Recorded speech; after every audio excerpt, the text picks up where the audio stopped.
Welcome to the Monday, September 9th, regular meeting of the Board of Park Commissioners of Wilmette. May I have a roll call, please? Commissioner Leahy? Here. Commissioner Frazier? Here. Commissioner Goebel? Here. Commissioner Clark? Here. Commissioner Murdoch? Here. Commissioner Duffy? Present. Commissioner Kozlowskis? Here. You have a quorum. First on our agenda is 2.0, the consent agenda this evening. We have 4 items. May I have a motion? I move to approve. I move to approve the consent agenda of September 9, 2024, regular meeting of the Board of Park Commissioners, a copy of which is to be attached and become a permanent part of the minutes of this meeting. I second. Do we have any discussion on consent tonight? Seeing none, take a roll call. Commissioner Leahy? Yes. Commissioner Frazier? Yes. Commissioner Goebel? Yes. Commissioner Clark? Yes. Commissioner Murdoch? Yes. Commissioner Duffy? Yes. Commissioner Kozlowskis? Yes. Consent agenda is approved. Next, we have item 3.0, communications and correspondence. Written correspondence received is in the packet up until the deadline when the packet was published. Do we have anything else to add, commissioners? I don't know. We received several form emails today regarding Vince Gilson about putting together commission, and we read multiple ones. At least They're one copy all of that will exactly be the same. So. in the next packet. Anything that came in today will be in the next packet. So noted. Okay. That brings us to 4.0, public comment this evening. Do we have individuals that would like to speak to the board this evening? Did we start a sign-in sheet? All right. May I see a show of hands again? Okay.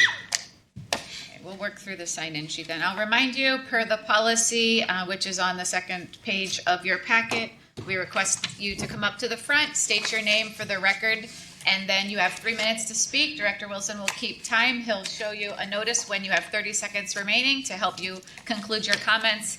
And at the 3-minute mark, we will ask you to step aside and make space for the next individual, please. We will make no exceptions to that policy this evening. First up tonight, Walter Keats. A lot of pressure to start the night off. We believe.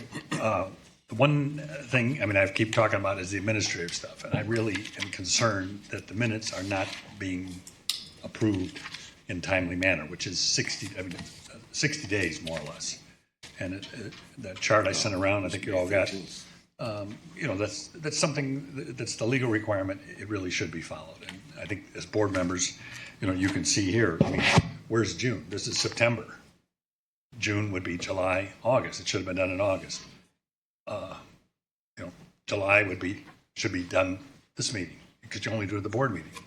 So when you don't see them, that means they're late. And so the other thing I did comment about was coming up with some sort of a consulting or committees or something to deal with the Beth Hill thing.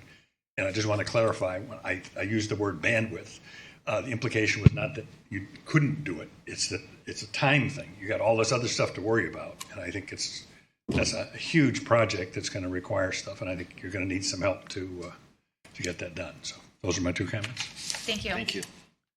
Jeanette Whistler. I'm not quite ready. I'd like to hear the staff reports.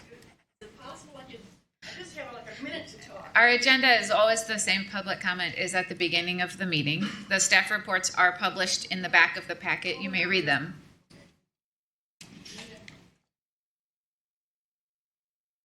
You can start. We'll wait for you. It's fine.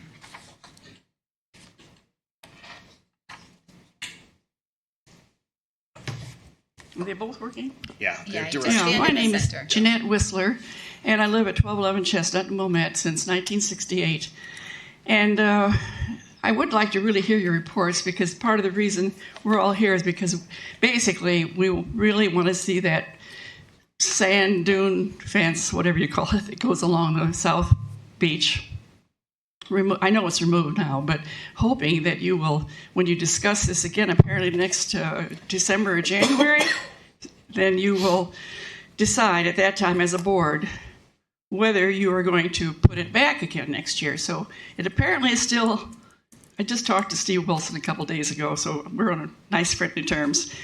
So I am a friend of the board. So I guess what I basically want to say is that I'm definitely here with this group of people who want to see that fence disappear. Whatever we can do to make that happen, we want to do. I have a little song I was saying, but I'll spare you that, about don't fence me in. You'll have to ask for it. Thank you. Thank you. Nita, Hemke? Nita? She says no. See Anita. Nita's not going to speak, okay? She is here. Yes. Would you like to speak? Okay. No, she's good. Okay. Kathy Burns? Kathy Burns Johnson, maybe?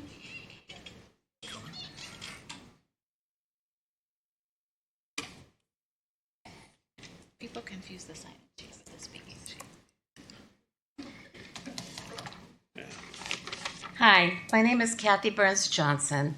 I've been a resident of Wilmette for 46 years. I love this community, and I especially love our beach when it is kept free, clear, and open. I've attended every park board meeting this summer with the exception of one. I have spoken at a meeting. I have written a letter. I have listened to the pleas of dozens and dozens of other residents who have begged this board over the summer to remove the unsightly fence. We have all been met with deaf ears. You have managed to build an impenetrable wall between yourselves and this community. You do not communicate and you are not transparent. Our pleas and concerns have remained unanswered. I am angry, frustrated, and so very disappointed in all of you. Thank you.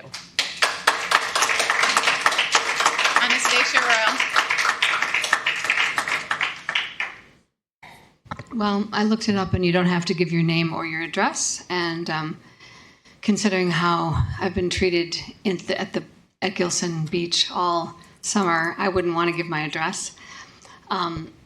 I've seen people constantly harassed. This has been going on for about 9-10 years, but this has been at a peak this year.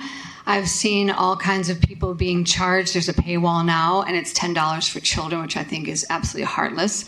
I've seen many people turned away. I've seen people being charged and then being told after they set up everything in their bathing suits that they weren't allowed to go in the water. I've seen Polish men who didn't speak English being screamed at by lifeguards because they had put their toes in the water. I have also been screamed at for putting my toes in the water while I was walking this year. There's no adult swim area whatsoever. You've carved up the beach so that there's a dead zone. Then you can swim, a little tiny caged-in area. I'm sorry, I'm not going to swim in a caged area with a bunch of children. I teach children all day piano and voice, and I'm not going to do it. And then there's another. I just want to be able to, it's not too much to ask to be able to go in the water in the hottest summer in history. And it's unsightly, it's really gross. And I have a little song for you because I know you've heard a lot, but I find it really pleasant now that no one's on the beach and harassing me like the Gaza Strip. Having checkpoints. I find it very pleasant. I'm able to actually relax. We all need a break. And, we just need that break, and we don't get it anymore. And my summer has been ruined. I think you all should step down because you have mismanaged and caused these problems by your draconian and arbitrary rules that you have forced young people to spew at us. And you've created these problems. They weren't there. Alcohol has been there. Young people have been there. Build a fence for them in a certain area and put a little trampoline, let them jump over it, or have people free who are going to be walking to the beach, and have people free who are going to be, and the people you have cars, residents, let them pay, but have the other people be free, and then you'll have all kinds of people there again because there's hardly anybody there. And I've got a little song for you. People who need a free Gilson are the luckiest swimmers in Wilmette, with one lifeguard, one very special lifeguard, a feeling deep in your soul that you will be saved if you start to drown and not harassed because you put in one toe. No more heat stroke and thirst, but first be a person who needs a free Gilson. People who need a free Gilson are the luckiest people in Thank you. the world. Medwin, Texter. Medwin. Or Melvin, I'm sorry. Hello, I'm Medwin Texter. I live at 523 Laurel in Wilmette. And Gilson is sort of part of my neighborhood. I spend a lot of time walking around there. I watch people try to find somewhere to park, and just so they can get down there and look at the park. And it just has always distressed me that we have now put that, well, now it's down, thank goodness, but that fence is there, and it just is irksome. And what really, in contrast, you have the Baha'i temple there, where people can freely walk through their gardens. They will welcome you into the church, of course, asking you to be quiet and respectful. But, you know, then they might walk over to our beach, and our elitist attitude that they can't see it or sit down and enjoy it or do anything like that just seems wrong. We need to have an area where we can welcome people, and the South Beach was perfect for that. Anyhow, I hope you took the chance to observe people this summer and see what was what. But thank you very much. Paul McKinley.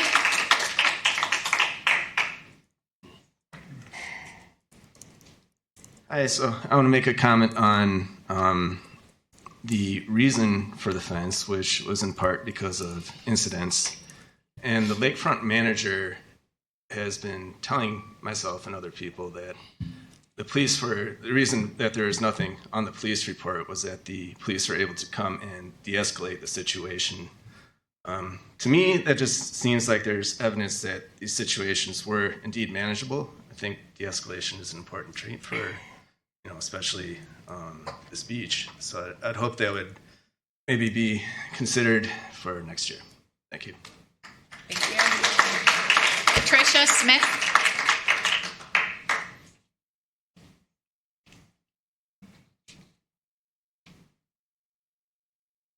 I am Patricia Smith, and I have to express my relief coming down to the beach now and having the fence gone. It just felt like a feeling of such lightness and freedom. I have to say I had a little PTSD, post-traumatic stress, when I saw the other fences that are currently in now, because it brought back such a negative feeling of what we've had to deal with all summer. So I've been kind of thinking about the meaning of fence. And thanks to Jeanette, I had the same song in mind about Don't Fence Me In. But I began to look at the definition of a fence. And from the Cambridge Dictionary, the definition of a fence is, quote, to limit someone's activity in a way that annoys them or makes them feel unhappy, which I think is all of us here. So I say to the group, never again 2025. And then to elaborate a little further on fences, I looked at how restrictive they are or containing of movement. Fences kind of make you just feel like you want your whole body to kind of scrunch up. It also indicates an absence of freedom. A fence gives the message, keep out or you're not wanted. Cole Porter even wrote the song, Don't Fence Me in 1934, and I'm hoping Anastasia can sing that at one of the next meetings. This was during the Great Depression when there was tough times, no money, no jobs, or even food. And fortunately, we're not at that place currently, but many people are affected now by economic restrictions and the threat of freedom. I think many of us felt this way when our beautiful new view was obstructed this summer without warning. Our group here, we will continue to express our strong feelings and to never allow this to happen again. Repeat after me, never again. Never again. Oh, yeah. Thank you. Cheryl Balaban.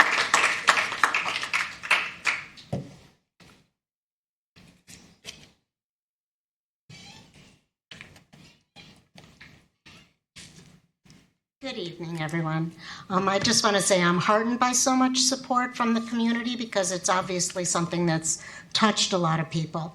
And today when I was thinking about if I would speak, I went to the website of the Wilmette Park District. On the very front page, underneath the seal, it says, Enrich at Wilmette Park District, enriching the quality of community through creative programming for people of all ages and abilities while protecting open spaces and natural resources for future generations. I'm sorry, but a fence around an open space is not an open space. This policy, there was a drastic change, seemingly while we were not looking. You have an involved community. Nobody seemed to identify a need. No one was informed, oh, we're going to put a fence up and restrict and add services that no one had asked for. If the purpose is safety, I'm curious to hear, I understand that there were security people brought in for nighttime shifts, and I'm wondering if that has perhaps solved the problems that were in the past that no 16 or 17-year-old should be dealing with anyway. In my opinion, we could have substituted security for a fence. The second thing I want to mention is, why are we monetizing every resource that we have in this village? We are the stewards, not the owners. Thank you. My fiance and I spent a beautiful day in downtown Chicago. Every beach was free. There were free fireworks. People were walking around safe. There was a police presence in case people were over imbibing or otherwise overacting on a Saturday night. Why do we have to charge for the beautiful resource that we have? The other thing I looked up on the website was this thing, the things that the Wilmette Park District is seeking to as an overarching view. And one of the tags was responsive. We encourage community input. We listen with an open-minded attitude, responding proactively to identified needs with actions that serve all populations in the district. Well, you've cultivated the blank face in order to hear us out. But as others have expressed, it's really frustrating that we never get a direct response on this. We're not fooled by an unnecessary carpet on the sand. Thank you. We're infuriated by what we perceive as a patronizing attitude of, we'll do what we deem best. While the community is telling you clearly what we think is best, please work more cooperatively with us before the elections come. Thank you. Karen Berry.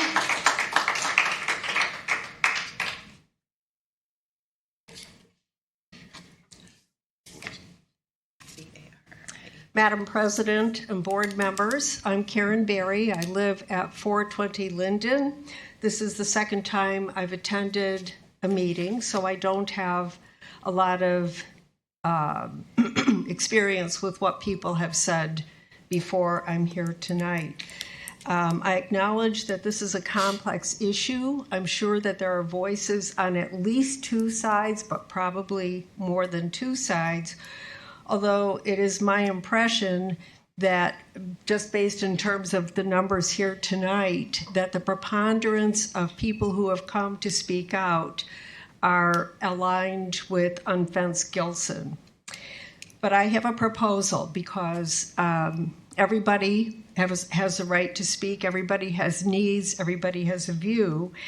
And I do cite the part of the mission statement of the Wilmette Park District, which stands against, quote, racism, hate, discrimination, prejudice, and intolerance. We are committed to providing a safe, equitable, and inclusive environment where all are welcome and treated with dignity and respect. And often, as we know, being inclusive means also taking risks in terms of people feeling jeopardized. And that is a normal tension in organized systems. I have a little bit of a background in community organization, systems theory, organizational development, and so here's my proposal.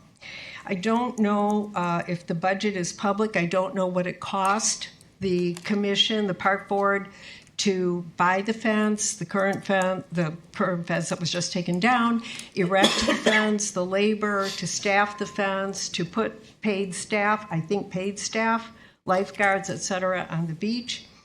But what if that money were to be invested in something that I will call a consensus process? And a consensus process is an alternative to spending money in a polarized situation in which a solution that works for one person is going to displease an entire faction. What if there were a win-win situation to the fence versus no fence situation? Could the district not allocate funds for a collegial resolution? The board, as a board, you undoubtedly have heard views from both sides. What if you were to earmark funds for a consultant familiar with the consensus processes, such as the Delphi process? It's a little time consuming, but everybody feels heard and ultimately everybody accepts whatever the resolution is. What if you invite spokespersons for various viewpoints into an ad hoc process on a volunteer basis? I'm volunteering. We have time over the winter time is up. months Thank you. for such an ad hoc. Thank you very much. Barry Thomas.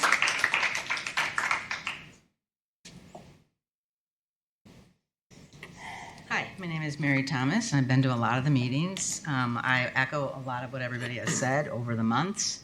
I echo what Anastasia said about this was my most conflictual summer at the beach in 50 years, and that includes going to the beach with children, which can be very stressful.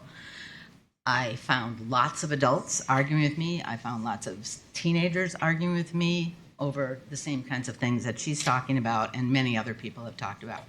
When I went down to the beach this weekend, I almost had to laugh because the sand fence was down, but the joke was, now there's chain link fences everywhere. And it was like, hey, if you thought that other fence was bad, look at the one we've got now. Now, I know this is temporary, but my point about the chain link fences is there's no communication on any of those fences as to what's going on. And I don't understand that. I know what's going on because I'm informed, but anyone driving through the beach would be like, what's going on and why is there no information? So that's something that should be addressed, and I kind of wish that that had been addressed with this situation. And I echo what Karen is saying about the consensus. I would love to be on that committee too. I have offered my services. I have a scrolling list in my phone of ideas that I have that could be implemented for next year. So I strongly encourage you, if you really want the community to be involved, let us. Those of us who have, I've told Steve, I want to be involved in that. There's a way to brainstorm and come up with other ideas that could be workable. And I did talk with an Evanston resident today that said the Evanston beaches are free on the weekends. That's another one of the ideas I had is why don't we have a free day? Anyway, I have a whole lot of ideas, but I would like to see communication, and especially now with these new fences, please put up some information so people know what's going on. Okay, thank you. Thank you. Lee Goodman.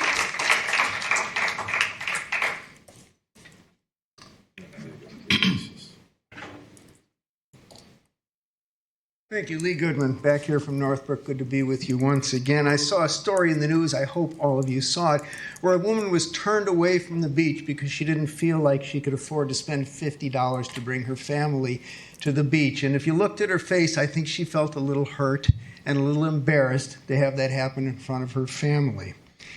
When you put up fences, it gets a message across to the people who you're excluding. They know you don't want them.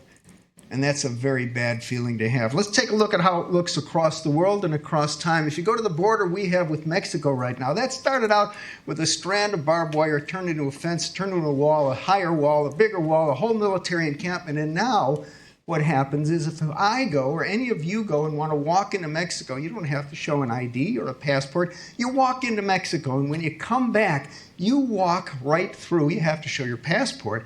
But you walk past a whole line of Mexicans, people who have their papers, who have visas, who have entitlement, and who will get in, but they have to wait in the hot sun for an hour, and you get to walk right by. And those people know that you're being treated differently, and they know that these policies were set up because you don't feel that they're quite as equal or quite as deserving as you are. If you go and you take a look at Israel, everyone likes to say, why can't they just get along? Well, there have been fences put up there for decades separating people.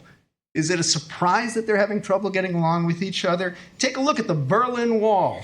When it came down, all of a sudden we realized everyone could get along. These were all just people. These were neighbors. These were fellow countrymen. Or if you take a look at the Warsaw Ghetto, that started with a wall. People say it's a different world. We need to have security now. Well, maybe at airports you do, but not at a beach. And what you've done is use security as an excuse for a policy and practices that separate one people from another people. And every one of those people knows that you don't trust them, you don't feel that they are deserving, you don't feel they're capable of behaving themselves, and they go home with these feelings, and it reflects on you, and it reflects on the town, and reflects on anyone who they think supports putting up these barriers. Your fence has consequences. It changes everything. Thank you.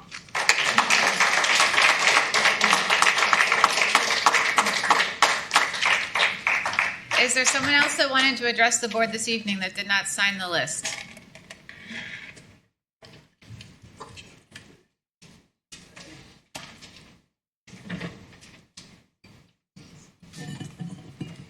I'll start today by pointing out the troubling observation that not one of us who regularly spends time at Gilson has seen any of you commissioners there this season.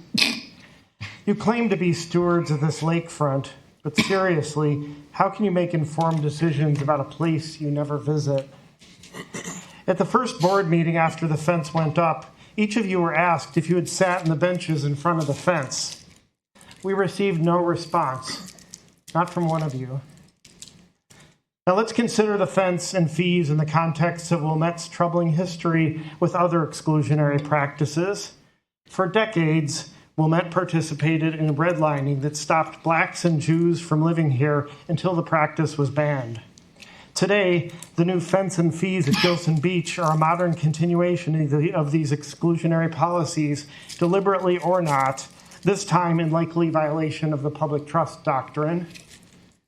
Restricting access to our shared lakefront disproportionately impacts lower-income families, groups of people who already face long-established systemic barriers. Anyone who spent any time at the beach this summer witnessed diverse families returning this year, only this time turned away because they can't afford the fees. It's deeply concerning that this board seems to have doubled down on their actions in light of these historic implications, justifying their decision with a litany of changing, deceptive, and often false narratives. I urge each board member and the public to attend the upcoming lecture at the Wilmette Historical Museum by Northwestern professor and author Dr. Mary Barr, an expert on segregation and other racist policies. She will discuss Wilmette's history of racist policies and attempts by residents to right the wrongs of our past.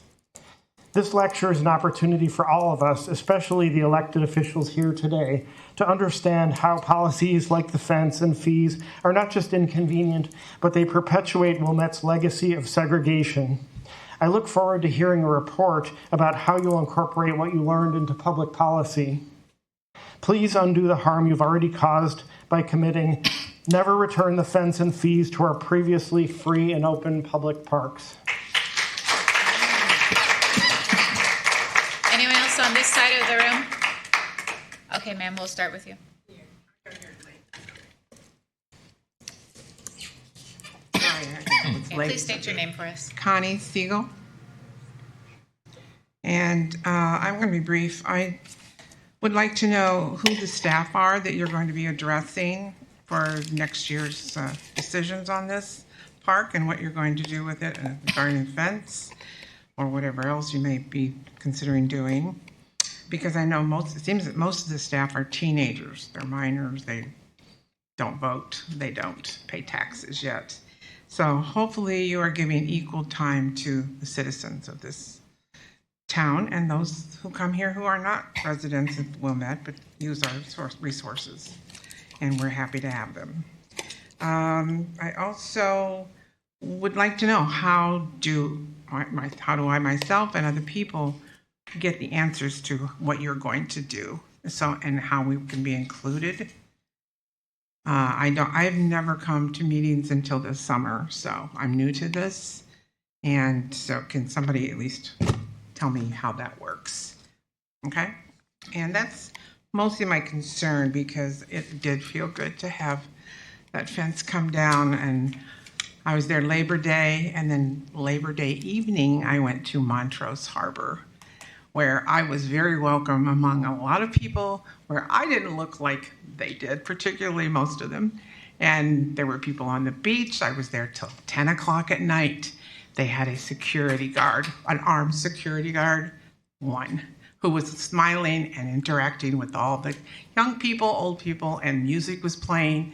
And that was a very welcoming place. And if they can do it, we can do it. Anyone else on this side of the room? Jimmy, come on.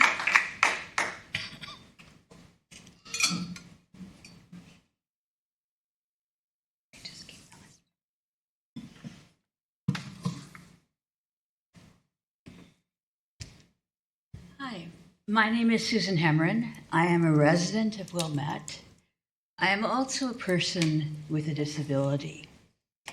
And I wonder the extent to which members of the board have taken into account the way in which the fence policy has disproportionately impacted those with disabilities.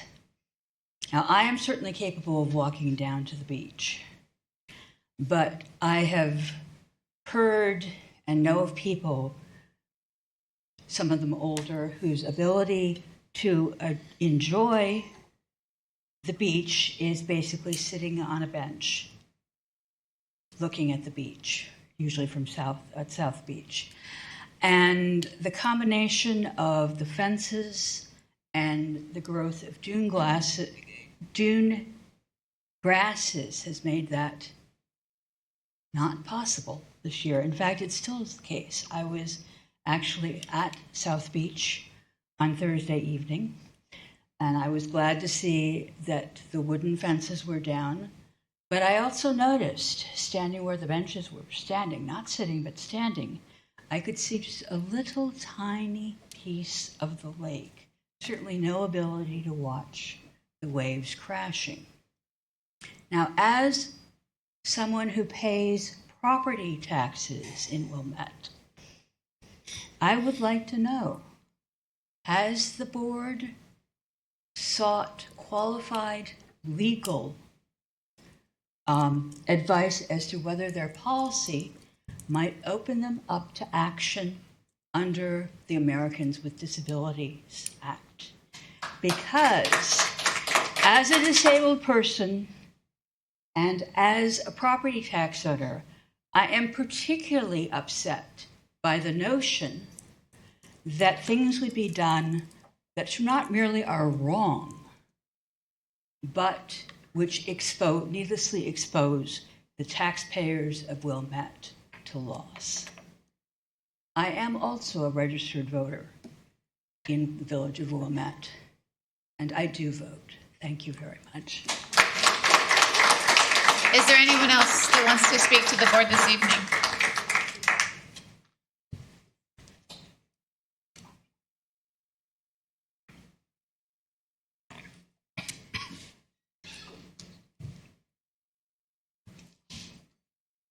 Hello, my name is Nancy Goodman. This is the first meeting with your board that I've attended, but I've been kept abreast of this issue by way of my husband Lee and Jeff Axelrod and others. I support everything that has been said this evening in terms of the movement to unfence Gilson. What I'd like to speak to is your approach to this. I've been to a lot of board meetings, Park District, Village Board, in numerous towns on numerous issues. It's always surprising and unsettling how often we see that the board votes in a unanimous way. There seems to be no difference of opinion. It's like a group that huddles together and decides together, and no one dares speak against what the rest of the group thinks. So it seems like maybe one or two people are thinking and the rest are going along. I hope that's not what's happening with all of you, but it appears to be. And in the way that people have spoken about how no one will talk to the members of the unfenced Gilson group about what's going on, I imagine there will be a time coming up when you'll need to make decisions about this, perhaps have a public discussion about it, open up to people. I hope you'll talk not just to each other, but to the members of this group, to your neighbors, to people who have different opinions, and you'll each think about it seriously and consider everyone else's opinions and thoughts and wishes and not just agree with each other. Thank you. Thank you. Is there anyone else that still would like to speak to the board this evening? Is this the last one? Okay. I'm sorry. From here, I have a question. This woman is going to speak, and yeah, come on up. I am Heather Oliver. I'm going to change topics for a moment. I wanted to thank Lindsay Thomas, your superintendent of operations, and her entire committee for organizing a fantastic block party. I'm sure you guys know that you're fortunate to have her on staff. The event brought the community together.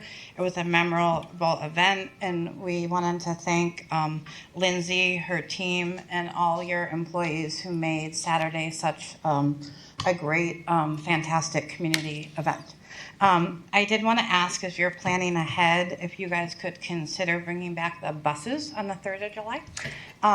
When I was pregnant with my 21-year-old son now, like I took them when I was pregnant, and I think that got lost during COVID, but I think that's a good thing to revisit for the community. So thank you for your time, and thank you for serving the community.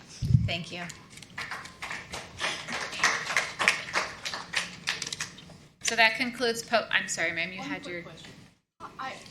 You may submit an email to us with the questions. You may email the board, public@wilmet. It's not a Park. comment. I just So public comment is now closed. How do we hear you people discuss this? We encourage you to stay for the rest of the meeting. Okay.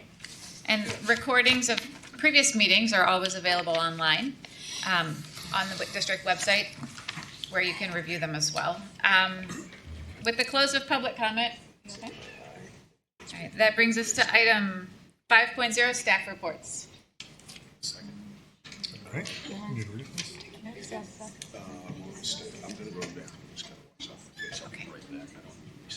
Okay. Okay. All right. I will start the staff reports, and then the department heads will go after. I'm going to go a little off the written report, and Heather started the conversation about the block party. It was this past weekend, a great event for the community. As you're all aware, it's a partnership between the Village of Wilmette and the Wilmette Park District. And I just want to extend a thank you to all involved, starting with Lindsay, who led the planning and the execution, including the volunteers from the community that helped make sure everything took place as planned during the event, our staff who all volunteered, our Parks and Planning Department who were there at setup and takedown and throughout the event, making sure everything ran well. Public Works for their street closures and all the work they did in setup and takedown. Police and fire for making sure it was a very safe environment, and then the staff at the village who were on the planning side, Sarah and Ashley, who were very vital in helping our staff do the planning of the event. So great event. I was sad to miss it this year, but I heard it was fantastic from multiple people in the community. So thank you to all involved, and we look forward to doing it again in the future. Getting to the written report, I start with beach operations. With Labor Day, the swim season ended, and this year was a little bit different than last year as we added 2 new swim beaches, one at Langdon, one at South Beach and Gilson Park. And as we heard several people mention here tonight, the dune fencing at South Beach was removed in the days following Labor Day. And as we've talked about previously, and as we heard people speak, we do need to determine our process on how we're going to determine what 2025 looks like. So more information on that to come as that gets fully developed. Say again? Oh, yes, sorry. And then next month at our October board meeting, our lakefront staff will be providing their season end report. It's not just on South Beach or anything. It's a full report on all the operations at the lakefront. So that'll be happening in October. Moving on to lakefront construction, both Langdon and Gilson Beach have begun their work. That is the fencing that you are seeing down at Gilson. The tree protection fencing and construction fencing is what is getting installed.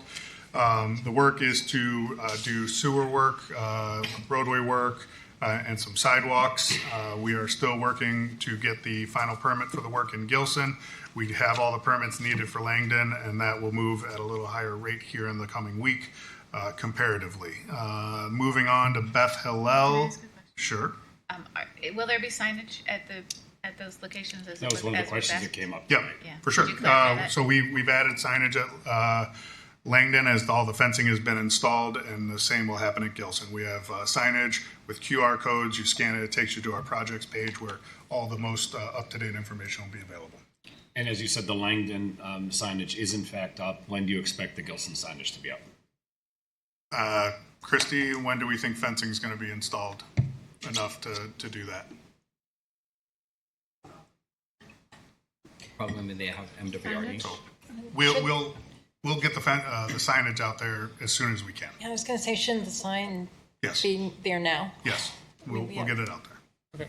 And that'll be inclusive of some wayfinding signs, right, for people who walk the park, like me, a daily walker at Gilson Park. I think the wayfinding signage, as the circulation patterns change throughout the phases of the project, will be changing and going out. Correct. So the project is obviously very fluid with the different phases. So we do have some construction fencing that's up along phase 1. Once that's closed off, they're about the size of an 8x11 sheet of paper for the QR codes. I think that we're going to try to work to get banners so we can put them by the major entrances, exits, walkways, so that it's a very visible sign with the same concept, the same wording. Scan a QR code. So they finished some of the fencing on Friday of last week. They're going to have to come back out because some of the tree protection fence was not installed properly. We have a site meeting tomorrow to discuss a little more of the phases. We're trying to knock out some of phase 0, which is the utility work, because we do have the Village of Wilmette's permit. So we're trying to figure out tomorrow how exactly the timing will be and when the project will start. And then we're going to get all the signage that we can out in the park. And you are correct, there will be wayfinding signage. We are going to be taking some black bags and closing up some signs so that people aren't confused that this was always an entrance, but for the next 3 months, it might be an exit. So we will be fluidly working on all of that. And I expect after tomorrow's meeting that we'll have a really good idea of when we are posting all the signage and when we'll be able to start these. Shouldn't the signs really have been up already, though? Because, those fences have been down there. I've seen them down there for a week, and there's no explanation of why they're there. And, this project's, been in the books for a while. Talking about banners, but shouldn't they be ready already? I'm just kind of thinking this is all... Sure, we will get on it as soon as possible.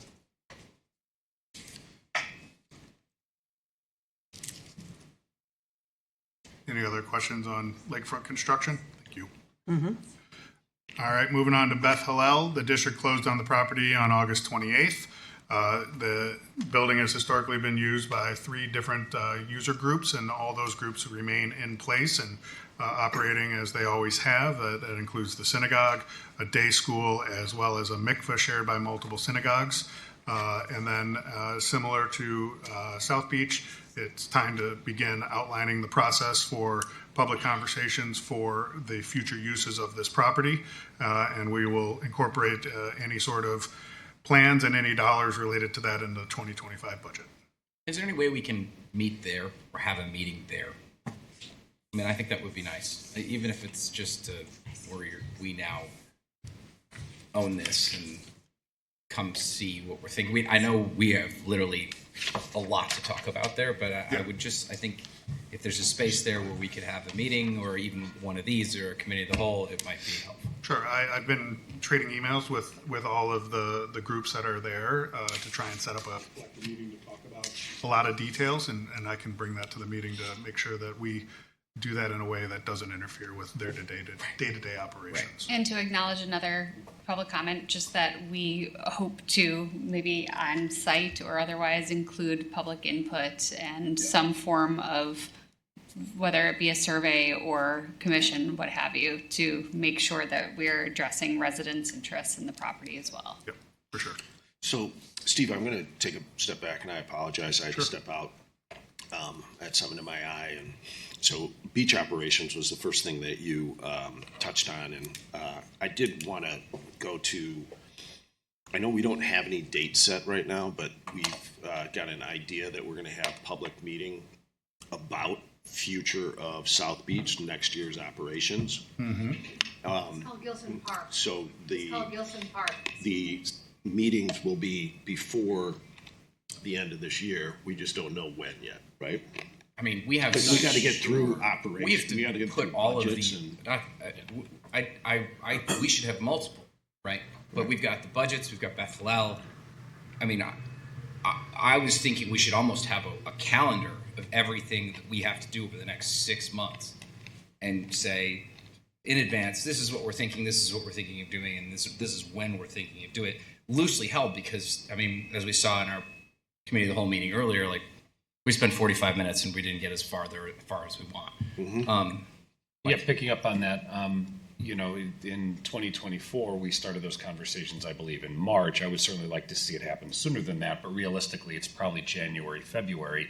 Okay. If you assume that, September, October, November will be, both looking back at the current year's operations and then planning the budget for next year. That's pretty typical. And December is not a good time to have these conversations because people are distracted. So there was a question about when we might have those conversations. My expectation would be January and February. But love to hear from other commissioners as well. That is the understanding that I've heard as well. This is why I wanted Steve to highlight in his report that the lakefront overall summary of the summer report will be in October. So to answer that question for folks that are interested, you are welcome to attend every meeting, but for those that might be wanting to take a small break, I would tune back in October at a minimum for that meeting a month from now, when I think that would be interesting information to hear for those that are following what's happening at the lake. So I wanted to make sure that was noted. And but that'll be I at agree the with you. October Committee of the Whole. So probably not the board meeting, or the Committee of the Whole meeting. We were thinking board meeting. Board meeting, great, okay. Correct. Thank you. 1 month from now. First. Thank you. Can you tell us the date? All dates for our meetings are published online. There's a schedule on the website We meet the second Monday of every month at 7:30.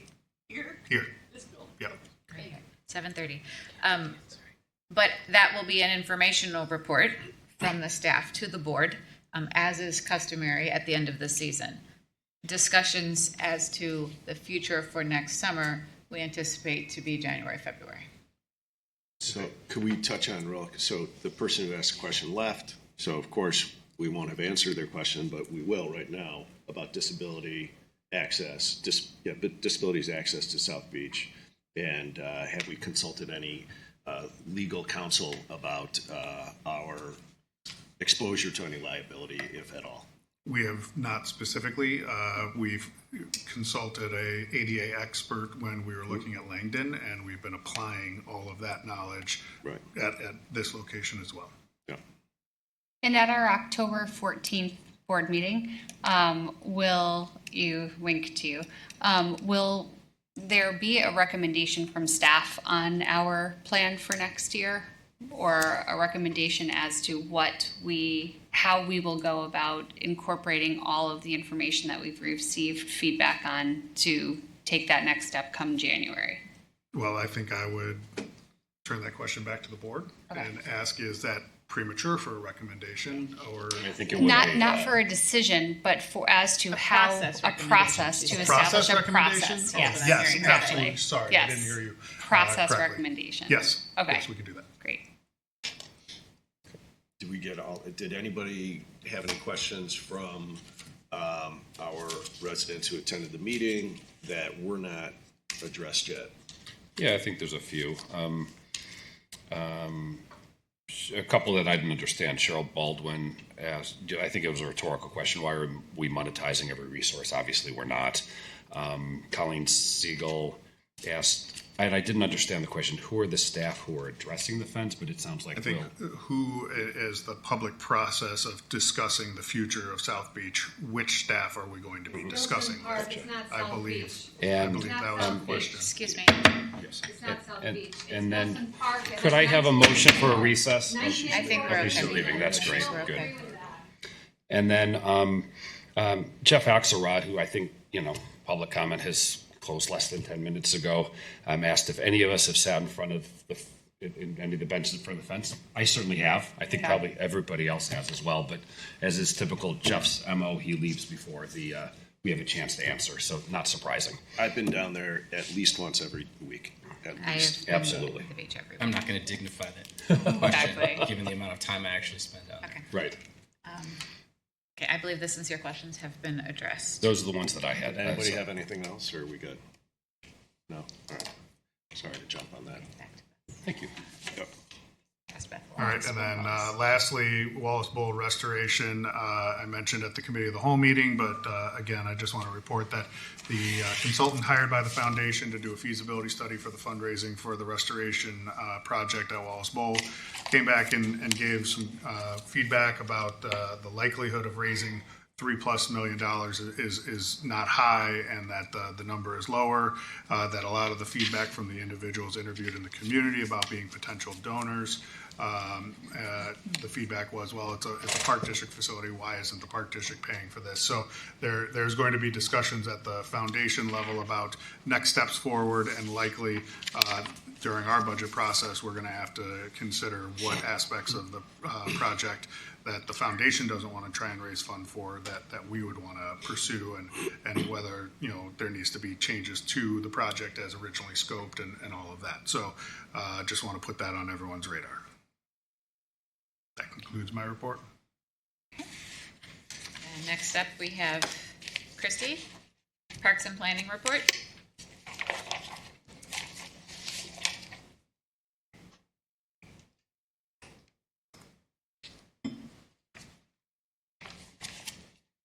All right, as mentioned a couple of times this evening, the fence at South Beach was removed on Tuesday, September 3rd. The same day the construction project, the preliminary site work began.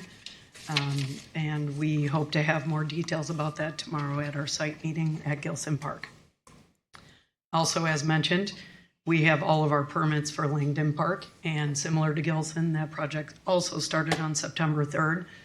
Similar to Gilson, preliminary site work was last week, and today they started rolling in a lot of their equipment and their vehicles to start the actual construction project. So we're real excited that both of these projects started last week. Any questions on those? Are we okay with the neighbor who had encroached onto our property with some construction that they did? Patio? Yes. So that's all out of the way. It's not going to impede Correct. our progress. It has been removed. Yes. Thank you. Field permits. So we manage the rentals within some of the outsourcing. So football, soccer, lacrosse, they rent field space through our department. So we have lacrosse at Gilson. We have soccer at community playfields. We have fall baseball. So our staff not only take the permitting process, but they also prep all the fields. So they're lining them. They're doing daily field preps if it's an in-house league. So that all of those sports have started, whether it's practice or games, as of today. They've all been out playing in our fields. The park staff. So they are the staff that do all of the field prep. So they're setting up goalposts, they're setting up the soccer goals, they're lining the fields, and they're also doing all of the turf maintenance. So they're seeding, they're aerating, they're putting down fertilizer to make sure that those fields can sustain all of these users. So we're seeing really great results at community playfields. Good and bad, we haven't gotten a lot of rain. Good, because the fields aren't getting wet and getting trampled. Bad, the fields obviously in other areas need that water.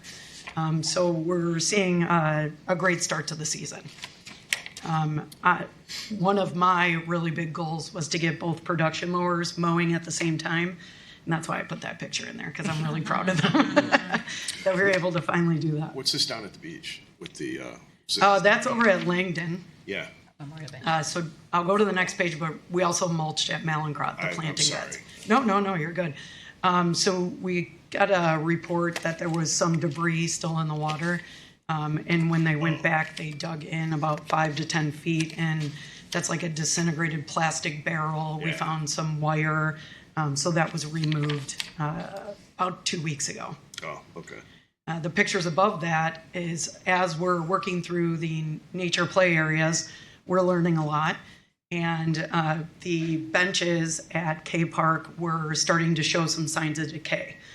So they've done a ton of research, and they created like a jigsaw station, and they removed all the decayed wood, and then they sealed and epoxied them.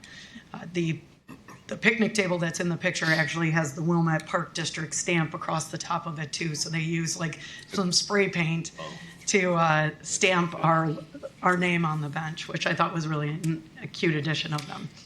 And then we are also working through the memorial list. So whether it's benches or trees, we've been actively installing benches, and we've also been taking people off the list for the trees. And then tree work. We do have our trees ordered for fall planting, but just what we've done over the last month is some storm cleanup. We had a lot of storm damage, so branches, limbs, and then also we had some dead trees. We lost a really big willow at K Park last week. So we're thinking that got hit in the storm, and we didn't see any of the damage right away, and then it was vulnerable and weak, and it fell over. All right, building services. If you haven't been to Centennial, it is a world of a difference. Oh my gosh, it's amazing. Yes. So we had 101 incandescent lights at 650 watts, and we replaced all of them to 386 LED lights. And the change is remarkable. It looks so much better. There are no shadows anymore. It's crazy, right? Looks like daylight all the time. It's amazing. Yeah, so we worked on that for about 2 weeks. That was all in-house, so we saved money by doing that with our own staff. We had a couple of rooftop issues. We cleaned the coils on our units. That's just preventative maintenance that we do year-round to make sure that there's no issues with the unit performing. And then we had a disconnect fail on one of the rooftop units at CRC. This was the original disconnect, so it lasted for many, many years, but we did have to replace that. Those are good-looking fuses. Yeah. Flux capacitor. Right. And then Malincrot, so the wood shop is very original, let's say. It's got a lot of love and charm. And water. Yes, and water, yes. So as we try to improve the operations out of that building, because we do use it as a wood shop, we store items there. The staff work to put up a wall, and then they drywalled it, and then they built shelves to help with organization. They were really proud of this, so we wanted to make sure we included it for them. Any questions? No. Patrick, you're probably as proud as you are of these pictures, right? I appreciate you doing it, not me, because you just give it so much more. I'll tell you, I miss the days of you doing it. I'm Do sorry. you want to share about the staff workday that you had? I thought that was pretty cool. We are working to plan a staff workday I saw a bunch with, of staff planting out front of Centennial, or I'm sorry, out front of CRC, so I thought that yeah, was the that's day. just our people. So we are working with Lucy to plan a staff workday. It will be probably a 3-hour window. We're thinking K Park. We'll, as the Parks and Planning staff, will lead a couple of these events. So one's going to be mulching, small scale tree pruning. We have a ton of scum and algae in the pond that we're going to hopefully get a couple of people to put some Gordon fisherman pants on and get into the water with us to get some of that stuff out. But we do plan on working with Lucy. We're thinking late September, maybe early October for that. Spoiler alert, sorry. Yeah, we're looking forward to it. All right, thank you. Thank you. Might ask Steve if we Dave? could do that, but now that I know there's waiters involved, I'm even more Now you wanna sign up, right? excited. Yeah, so we'll let you do the first one, and maybe you won't be able to keep us away next time. I'd like to continue Steve's comments and thank Lindsay and the Park District staff and the village staff for an awesome event this weekend. I had a great time. I know my family had a great time. It was just, it felt good to be here. It was a very cool thing. So that was awesome. The month of August is our big transition month, where we pump the brakes and end our camp season, and we jump right into the fall programming. And our staff's done a great job of making that transition. We did learn along the way that weird week when our programming starts and the school year starts and the kids start halfway through the week, and we've started our programming. And I know for me it was a little anxious because I had to remember to get my kids someplace, and then school was starting and it was a hectic week. So we've kind of reflected as a staff is that maybe next year we will treat that a little bit differently and plan a little bit more accordingly and be sensitive to the needs of families as we're programming during that week in a kind of a crazy time. So that's one of our August lessons that we've learned so far. But as we look into August and we started our soccer program, which has over 1,000 kids in it. It's a huge program. It's really great. Saturday mornings, just soccer everywhere. It's pretty cool. As part of our preparation for our soccer season, our new sports program supervisor, Kathy, she brought in a colleague of hers she's essentially the wellness director for the Chicago Fire through the entire organization, youth through their highest level team. So she came in and spoke to our coaches about some of the philosophies of youth sports coaching and some tips and tactics that work, from kindergartners all the way through professional soccer players. So I got to be a part of that conversation and listen to the comments and thanks to the coaches afterwards. And so it's those kinds of gestures that I think that are going to make a big difference in the product that we provide to the community. So it was very cool to see that kind of high level coach training going on in our community. So that was a very cool thing for us to see. There's one typo in my report, and that is that after Christy's team put in the awesome lights in the tennis complex, we were able to host a professional pickleball event in Centennial, and that actually took place at the end of August. It says in the report the end of September, but that took place there. And so if any of you missed it, if it comes around again, you got to check it out. It was pretty cool. They got rained out on the Friday, and we were able to accommodate them because we're kind of before our season. So we actually got a super dose of professional pickleball in our facility, which was kind of cool to see. It's crazy. You can find that on TV on the weekends. Right. Yeah. Pickleball tournaments are broadcast on FX2 or something. I thought it was on Ocho. I think it's the Ocho. The end of the season, the summer season at the pool and the beach always comes with the issue of our young staff going back to college or returning to their lives as high school students. And we were able to kind of follow our plan, and everything was scaled. We closed down on a scaled basis, but we didn't have any major closures where days were closed. We got a little bit of a break occasionally from some beach conditions, but all in all, the season concluded with the exception of lap swimming still going on at the pool. But our staff made it through the end of the season, which is always a little bit of a stressful time, but they pulled it off, and we still provided a good end of the season product for the community. Before you move on from that, is I think we did have someone come to one of our meetings or write about asking to extend the swim and the lap swimming even further, which of course is a great goal. But I think it's worth pointing out that I remember the not too distant past where the pool was starting to cut back August 15th as a lot of the staff went back to college and whatnot. So while people always would like more, we're so far ahead of where we were even a decade ago. I just think it's worth pointing out. Great. Thank you. It's too difficult to find guards, right?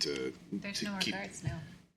I understand that, but like even adults, I know that there was at least one adult who was a guard on staff this year, and that's a rarity.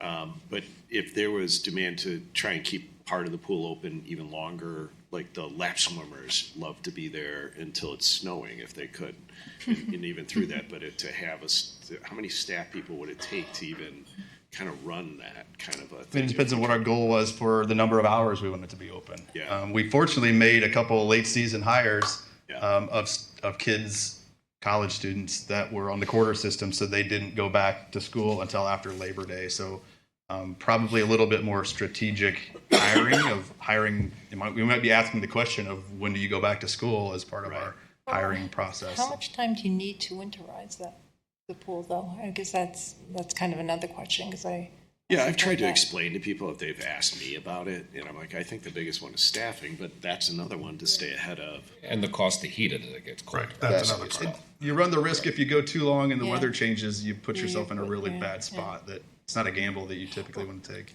I guess I remember like when my daughter was lifeguarding, I used to do some weekends in September, and I guess that's. I know even though she was still around, she was like, I don't want to do this. I don't want to guard anymore. So I mean, I think it seems like you're not doing the weekends, and which I pretty much totally approve of, because I said my experience with my daughter was like, I don't want to do this. There's a lot of balance, And you're open on weekends, Saturday and Sunday through the end of the month. Okay, you are. Okay. Yeah. I think your reduced hours are probably a nice intermediary solution. I know we have passionate swimmers on the board and also in the community, but it's nice that you have some September hours. I would also like to point out that 140 of our lakefront staff are also Wilmette residents. So we're keeping it local. That's just at the lakefront. We have hundreds of kids and people that work for the park district that are all Wilmette residents and carrying out the good work of everyone. So that's always a good feeling. As we're looking into planning for our capital planning, the recreation department for sure is looking at our decisions, what we want to propose for capital expenditures, partnered up with our strategic and our master plan, making sure that our decisions are reflective of where that plan is taking us now that we have that in hand. So we're excited about the capital planning process to get things moving there. And just a couple of things as we were talking about budget projections in our previous meeting, we've also got some non-budget projections that we've been talking about as a staff that we're incorporating this fall and kind of into the future. Some of those are transitioning a little bit from less vendor programming and more in-house programming that our staff is conducting. Gives us a little bit more control, allows us to develop our staff a little bit more. So we're excited to kind of make some of those transitions. And additionally, a philosophical switch to being a lot more developmental with our staff as a whole from the top down, from professional development, personal development, creating positions where we're more enticing to entry-level professionals, where we're kind of producing the talent for our industry versus sucking it in from other places. Like we want to be able to turn Wilmette employees from the park district out into the world and have them do good things. So we're excited about kind of making that shift, and that'll be reflected in some of our planning that we'll share with you as we're going through our budget process. And recently, and I've got a lot more here, but I'll wrap it up. But recently, I've embarked on a little campaign around the community of getting out with the school district, most importantly, school administrators and their support staff who have very strong and valued opinions on our operations within their facilities. And then also meeting with representatives from the PTOs and PTAs of our local schools at all levels within Wilmette and Avoca. I've either had meetings or I'm scheduling meetings with them. So part of our decision-making process on how we're going to run our after-school programs and our before-school programs, we're going to base some of those decisions on what parents are actually telling us. And it's been very valuable listening to the administrators and those parent organizations, what they have to say and what their thoughts are. And it's been a really cool process. So I'm looking forward to giving you guys some sort of report on the back end of this as we move forward and how well that went. But, excuse me. Music to my ears. Thank you. Sure. Very excited about that. Yeah. Anything else? Thank you, Dave. Thank you. Lindsay, operations report.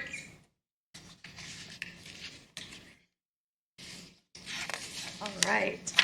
So we'll start off with a little bit of an update on the comprehensive and strategic plans.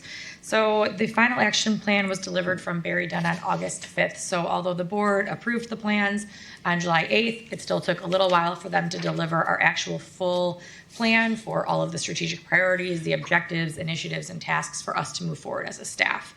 Once those were delivered, Superintendent Solberg, Director Wilson, and I met with Steve Conters from Hitchcock Design to go over in a little bit more detail some of the tasks and a little bit more information. We had some follow-up questions, and he was great. Came out on site, met with us, talked through all of the vibrant open spaces in a little bit more detail after we've had some time to digest it again. And we're still waiting for a few pieces of feedback from him. But that was a really nice, kind of kickoff to our next steps for our planning process. After that, on August 28th, our internal committee of the Comprehensive and Strategic Plan, it's made up of 5 different full-time staff members from various areas of the district. We met and sat down and started talking about what is our role and how are we going to help roll out this plan. What are our first steps? What types of signage do we want to post up around the district so we can make sure that it's a front and center thing in everybody's minds. And the first thing that came up was the budget. So from there, I've been scheduling meetings with different departments to talk about just the 2025 budget in itself for any item on our action plan that has any dollar assigns associated with it. Andy Tanucci from Woodhouse Tanucci provided us kind of like cost estimates for what he felt as though would be items that cost money and how much that would be. From there, we broke down the different items that would be part of the capital plan and also started going over those items, a lot of which we're already doing and already aware of, but just kind of one of those checks and balances. It's written down here. Are we aware of it as a staff? As Dave mentioned, him and his staff are already kind of looking to the strategic and comprehensive plans for their budget process. And I know basically everything on the list I'm going to talk to Christy about is something that they're already considering and already doing, which is really great. So outside of that, any questions on the strategic or comprehensive plans? Okay. Moving on to our round of policies that we've been working on as staff. So at the next board meeting, you guys, or at the next committee of the whole meeting, you guys will receive 13 or 14 policies to review. You'll get them prior to the COW meeting, but those will be on the docket for you guys to kind of look at and discuss, give us feedback on if what we provided to you is what you're looking for. The review process has gone through our attorneys already. They've had some questions here and there and some recommendations. And then the second round will be going out to them later this week. So there's only 4 or 5 policies in that second round, and hopefully you guys will get those by the next COW meeting as well to continue to move that process forward. So that's exciting.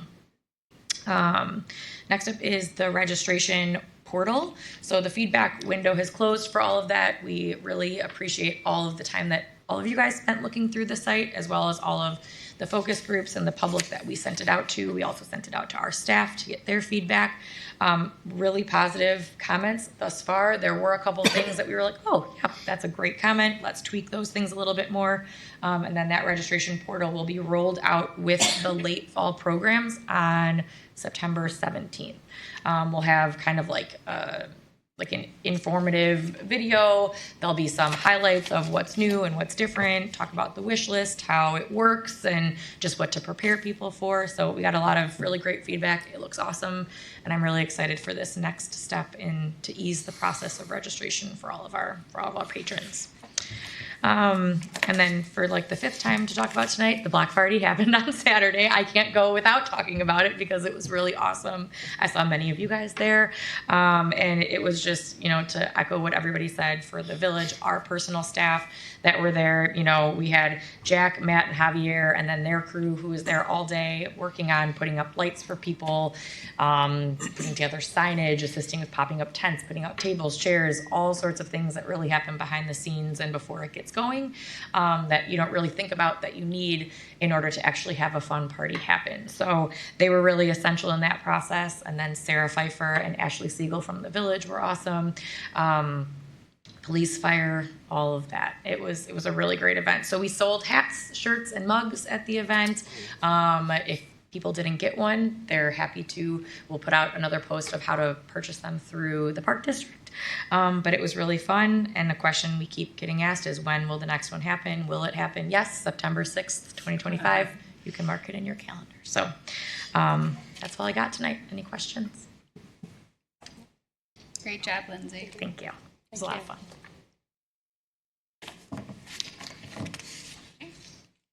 Finance?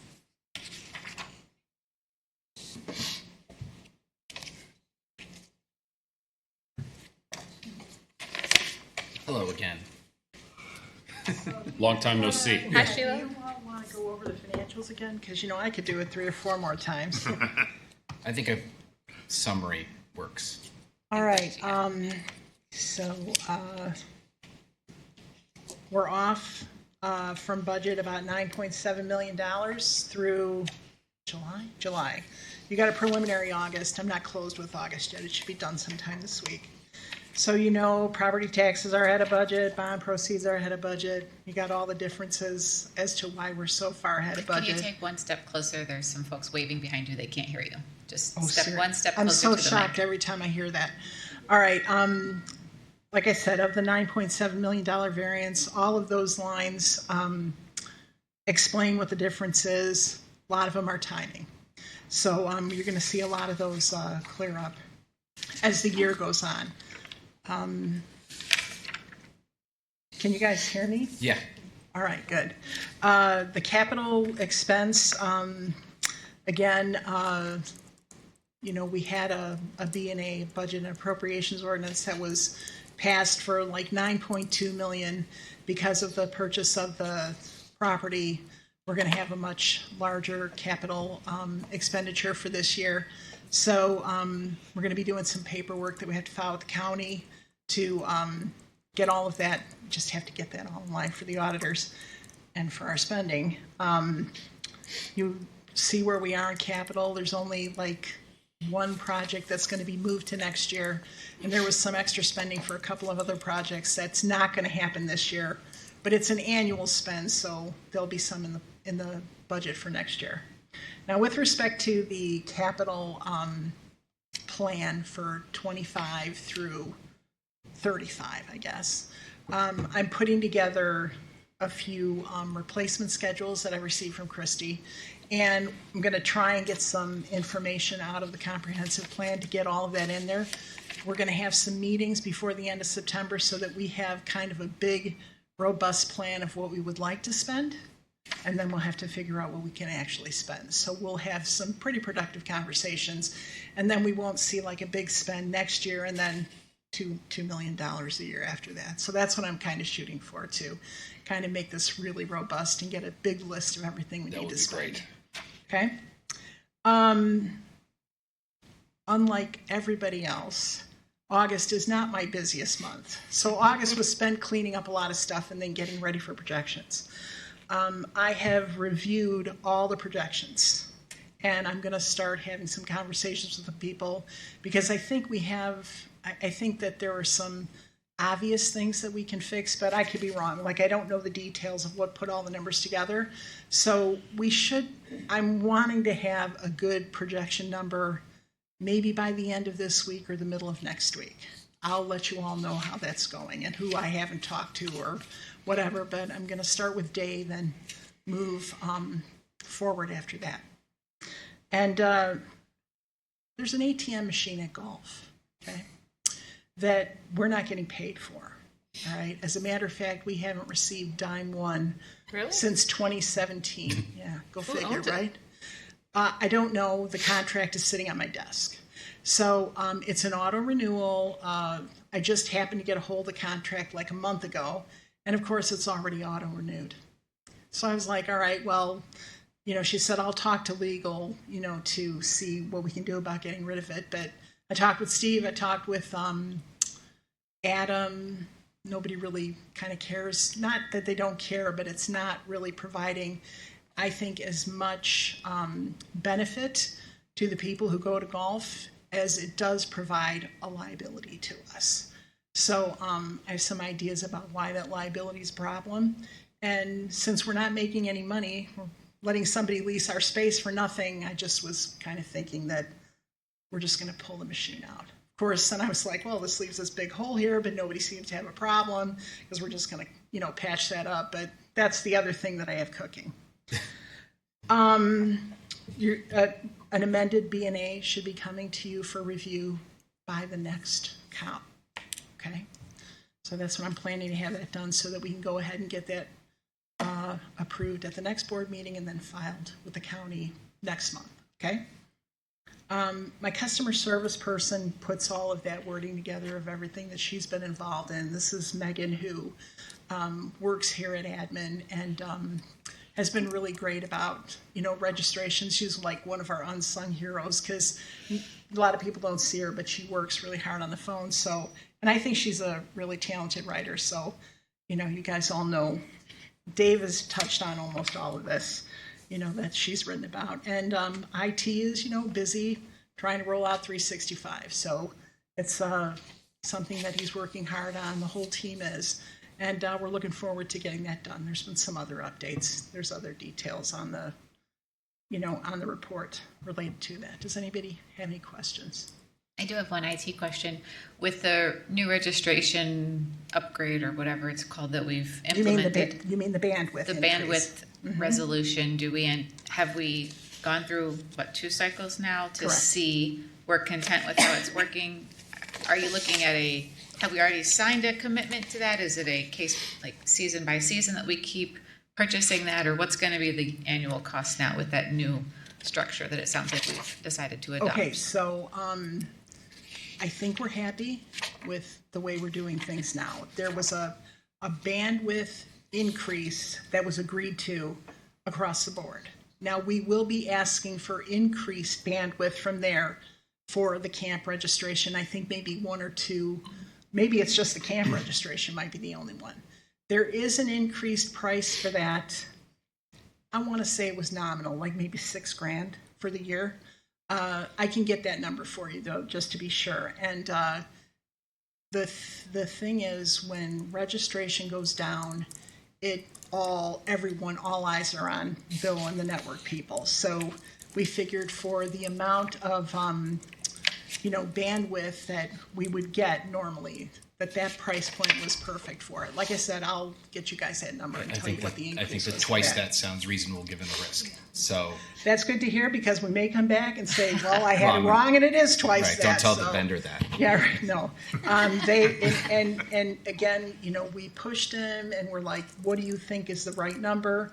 And he thinks this is the number. We've had no issues since then, and we would then only increase bandwidth for the camp registration. So you could do like a 30-day increase or whatever, that is around that particular time. Yeah, I think it's like a 1 week. It might be just that one day. It's a burst. Okay. So, because, and, he's very budget conscious, very budget minded. So, almost to a fault, but, I appreciate it. So, he's really, I think that we thought this would be the right number for the risk and the reward that we would get out of it. Sounds Anybody good. have any questions? No, after the meeting, I just want to touch base with you on that machine that's at golf, the contract, the lease that you have started reviewing. I just want to give the ATM. I want to give you a heads up of what's in front of you on that. You guys can talk offline. Yeah, offline. That's what I say after the meeting. I was going to say I didn't know there was much to discuss, but I'm interested. Just give you a You've heads piqued up. my curiosity. Is that it? Thank All right, you. thanks, everyone. Thank you. Thank you. Any other questions from the board on any of the reports? No. Having no unfinished business and no new business, may I have a motion for adjournment? I'll move to adjourn the regular meeting of the Board of Park Commissioners September 9th, 2024. Second. Roll call. All in favor? All in favor, say aye. All in favor? Aye. Meeting adjourned.